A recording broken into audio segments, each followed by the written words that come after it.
Not too long ago, we talked about the different types of bolts found in automotive applications, and then we talked about how you identify those by the head, the grade, the size, and even the thread pitch. Now today we're going to move on and we're going to talk about how to retain those bolts. The most obvious way to retain a bolt would be a nut. Now there's all different types of nuts, and usually where you see those, you'll find some washers. And there's a good reason why. Washers are important because when you're installing a bolt to a bracket like this, when you start turning the bolt, the washer keeps the bolt from marring what you're bolting it to. The same applies for the side where you're going to put the nut.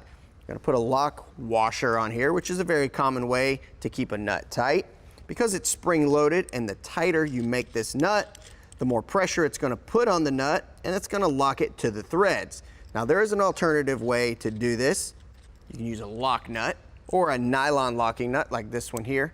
The problem with this is it's typically good for one use. So if you're going to bolt something on and leave it, you just drive that all the way down, and that nylon locks to the threads. Speaking of lock nuts, there's several different types. We've got the nylon lock nut, like I just showed you. Then we've got this kind, which is sort of oblonged a little, and you can use this multiple times, and you just install it, and it's got some pressure to it as you tighten it, and that'll lock to the threads as well. Another type would be this flange locking nut, which has a flange, and it's got some teeth on here, and the tighter you tighten it, the more those teeth grip.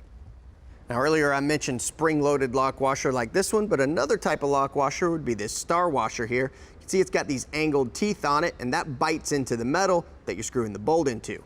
Another retainer would be the castle nut here. You see it's got these grooves in it. You just tighten it down onto a bolt or a stud that has a hole in it, and when you get it tight, you line these grooves up with the hole, and you slide this cotter pin through, then you bend the tabs over. This is very common in suspension applications.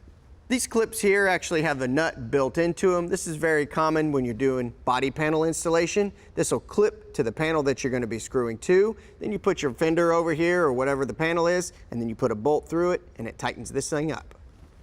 Another way to retain a bolt would be jam nuts. You can see these two are not touching each other, and I can screw this bolt in and out freely. But if I run them together and even just tighten them with my fingers, keeps that bolt from turning.